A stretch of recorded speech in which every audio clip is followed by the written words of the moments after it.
As part of Crikey's 15th birthday celebrations, we decided to learn about Crikey's history by heading to the home of Stephen Mayne, the website's founder, and see one of the original Crikey bunkers. So this was the newsroom. So now it's the rumpus room for the kids and TV and music and all this sort of stuff. But we moved here in August 2004, just 4 or 5 weeks before Philip, our youngest, was born. So we came here, Paul was heavily pregnant. We had the 4 bedrooms upstairs, and we bought this house because we said we can run Crikey from down here. And so I used to sit here, we had the sort of TV there, we had another desk there, and we had I think 2 desks in the middle. So we had sort of 4 desks set up.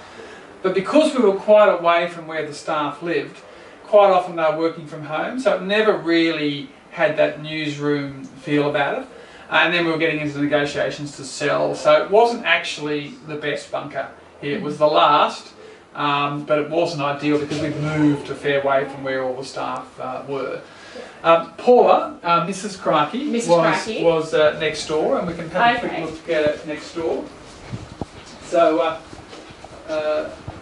this is now where I work from. So Paula was here, so we sort of had the advertising department, such as it was, and sort of stationery and admin. So this was the second smaller office, and this is where I now work. So I've contracted down to just this one little bowl hole at the end, and I have the kids in the rumpus room with all the music and TV and everything going on next door. Okay. But they're all at school now, so they're all at school now. You can get some more work done now. It's a constant battle. I'm constantly getting thrown off my own computer now by the kids.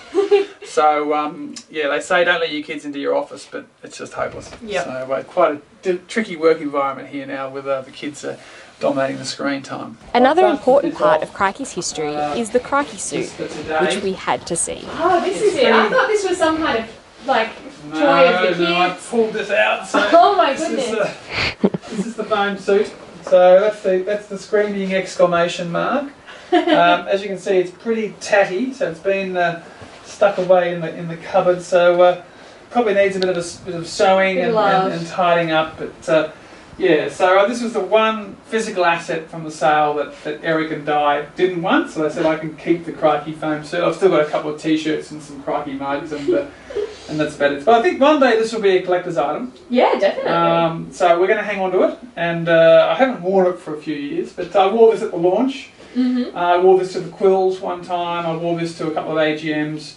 How did you decide on a screaming exclamation mark as the logo? Well, I think it was just loud, brash, out there, and an exclamation mark is you take your breath in and you say, are they really saying that? So. One time when I was being served a writ by Nick Bolkus, I actually put the foam suit on and made the process server give me the writ while I was wearing it. And that photo actually ran in the Sydney Morning Herald at the time. So very good. We always pulled it out when we needed to do a bit of a stunt or carry on or something. Yeah, great. Yeah, so no, it's good fun.